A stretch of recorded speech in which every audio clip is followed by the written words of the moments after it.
Hey you! You're watching a clip from the DynamiteGizmo podcast. This is not the full episode, but if you want to see the full episode, make sure to click the link in the description. And remember, like, comment, subscribe. Do it now! Here's the clip.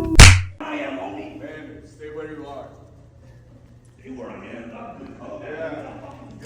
I'll cut you up with this lightsaber, homie. And then fucking stick your head on Alex Pereira's body, homie. And then fucking take Alex Pereira out.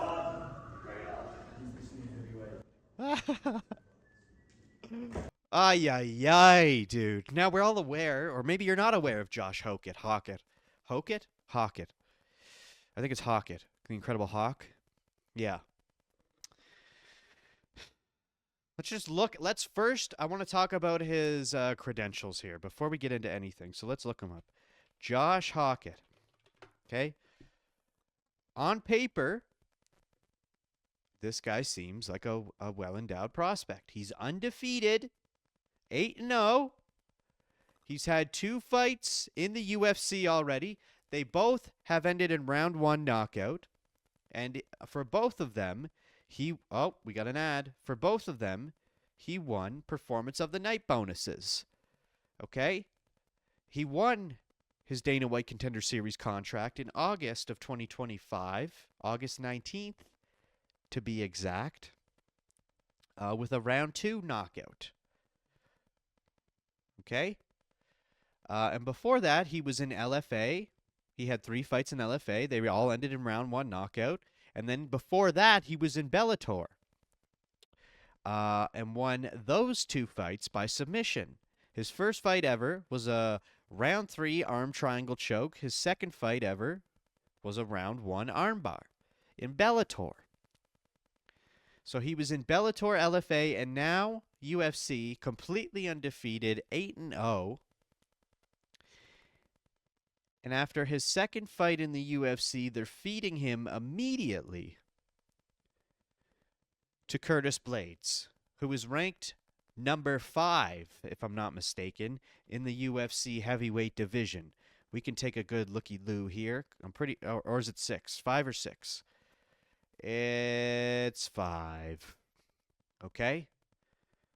Now, right off the bat, when Josh Hokit won in the Dana White Contender Series, he was doing shit like this. He was playing this character. All right? And we all kind of had a little laugh and thought it was funny and yada yada. But we didn't think it was going to stick around. And then he won his first fight in the UFC and he did it again. And then he won his second fight in the UFC and he did it again. And then he's had multiple interviews outside of fights between all kinds of people. Ariel Helwani, doesn't matter where he's at. Post-fight, pre-fight, wherever. He's playing this character. He will not let up on the character. And for me, and for a lot of people watching this motherfucker, it's very cringy. And it's uncomfortable. And I don't like it. And nobody likes it. I think everybody hates it. I think everybody can agree that it fucking sucks. But even though I feel that way, I don't think this motherfucker should give up. And I don't think he can give up at this point. And if he did give up this character, I think that would be worse off for him than continuing this for the rest of his career. Because what's more cringier? Him trying his hardest to make this character work and then simply giving up on it? And being embarrassed by even the thought of trying? Or should he push through the negativity and just keep this character going and going and going until the point where he actually figures out something that he can do with this and actually turn it into something that's worth watching and no longer cringy? Because I think it can happen, and I think he does have potential. But as it sits right now, it's very obnoxious and it's very annoying to listen to. Let's watch the actual clip. I won't play it all, but we'll play a little bit here of the Media Day press conference that he did today. This was immediately after that opening clip that I showed you there of him interacting with Yuri. He went right into the media room, and this is what we got. I'm gonna take out number 4 and I'm gonna saw off his head and put it on Alex Pereira's body. And then I'm gonna take number 3 and stitch it to the anus of number 2. And then I'm gonna take number 2's head and I'm gonna stitch it to the anus of number 1, creating some type of human centipede where the Incredible Hulk will put it on a leash and walk it in his front yard.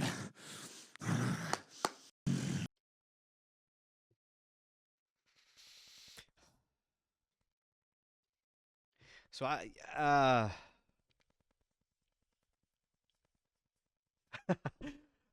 don't even know what that was. What was that? What is he talking about? He wants to cut off number 4's head and sew it onto the body of Alex Pereira and shove it up his ass and put a leash on it? What is he talking about? He's not even making sense. Now imagine if this character goes out there and defeats Curtis Blaydes, and now he becomes the number 5th ranked heavyweight contender of the world. There's potential that this guy, after this Saturday, could be the number 5th ranked heavyweight contender in the world. And he'll be a couple steps away from fighting for a goddamn title. Now, do I think he's going to beat Curtis Blaydes? No, I really don't. Even though he has a great trajectory, he's undefeated, great wins, he's a good fighter. They fed him immediately to Curtis Blaydes. Only 2 fights in the UFC, and he gets to fight the ranked number 5 contender in the heavyweight division, who happens to be Curtis Blaydes. Now, why don't we just take a look at Curtis Blaydes' resume, in case you're not familiar with the Bladinator. Curtis Razor Blaydes. I guess I can show his tapology. So Curtis Blaydes joined the UFC in 2016, and they fed him Francis Ngannou for his debut, which I had no fucking idea that was the case. And of course he lost. But then he went on a 1, 2, 3, 4, 5 fight win streak. One of them was a no contest. And then he fought Francis Ngannou again in 2018 and of course lost. But he beat Alistair Overeem before that. Okay, then he went on another 4-fight win streak. Why does it keep doing this? And then he fought Derek Lewis and lost. Then fought 3 more times. Now this win over Tom Aspinall was the fight that actually sent Tom Aspinall on his first layoff when he fucked up his knee. And if it wasn't for that, Tom probably would have won. But anyway, then he lost to Sergey, won to Jailton, then lost to Tom Aspinall, and then won to Kanaev. So he's been in it for a hot minute here, and he's had plenty of good wins. And really, his only losses are to Francis Ngannou, Derek, and Sergey and Tom. So he's 14-5 in the UFC, 1 no contest. The chances of Mr. Incredible Hulk defeating Curtis Blaydes this Saturday is very slim to none. But I don't think that'll be the end of Josh Hokit. I'm not exactly sure what the UFC is doing here. What exactly is their thought process behind this? Because there's 2 ways to look at this.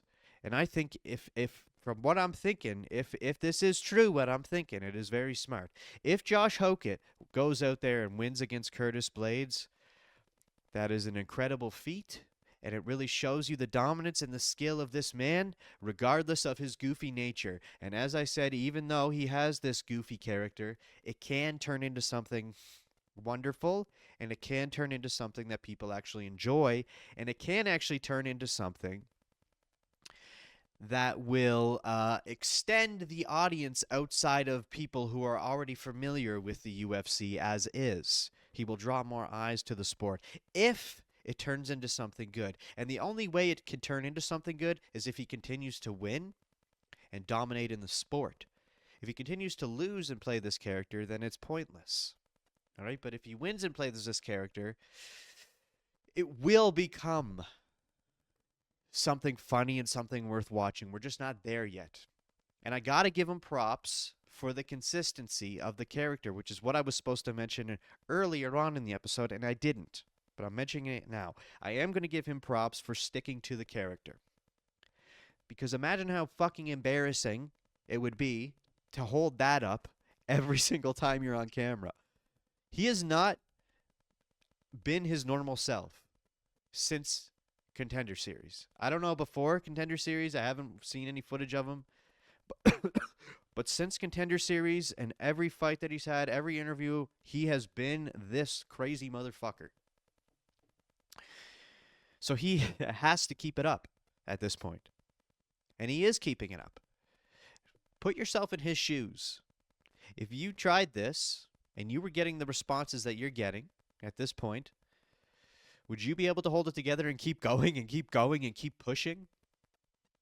No matter how much people hate it? Because there's very few people who actually enjoy this. As is right now. But persistency is key. And as long as he keeps this up, yeah, like I said, it can't. So if he goes out there and wins, that'll look great for him. And it'll also help elevate this character. And we will continue to see him rise.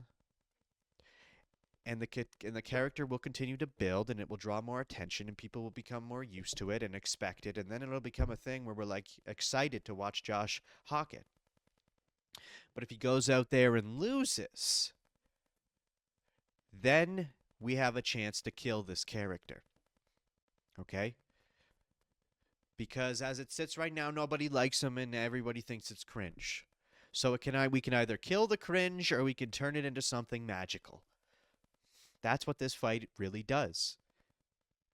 Because it's very rare for someone like this to immediately get a top 5 ranked contender after only 2 fights in the UFC. And I'm not saying it doesn't always happen. I'm not saying it never happens, because it certainly does happen, but it's very rare. And I don't know if the character contributed to him getting this fight. I think it was just based off of his record. But we'll see. And I'm very curious.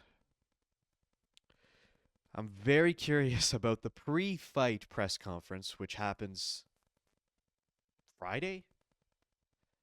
It's Friday, right? Or Thursday, I can't remember. And I'm wondering if they're going to bring him in on the weigh-in show. I'm sure they will. They usually bring in someone to talk to on the weigh-in show. Potentially could be Josh Hokit. I don't know, dude. I'm very curious to see where this motherfucker goes. And I do have this sneaky suspicion.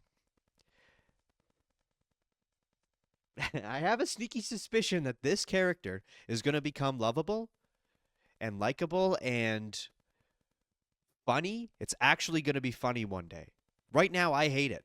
I don't like it. It's cringe. I don't like watching it. I think it's so cringe and stupid right now. That's what makes it funny. Like, it's so ridiculous and obnoxious. That's what makes it funny. But it's not something that I like. I'm excited for Hockett. I'm excited for Hockett and his shenanigans. I don't like it. I think it's gross. But I see the potential. And I commend him for the dedication and the persistency. So we got it, but we got to see what happens this weekend, okay? Tap here to watch the full episode of the Dynamite Gizmo podcast.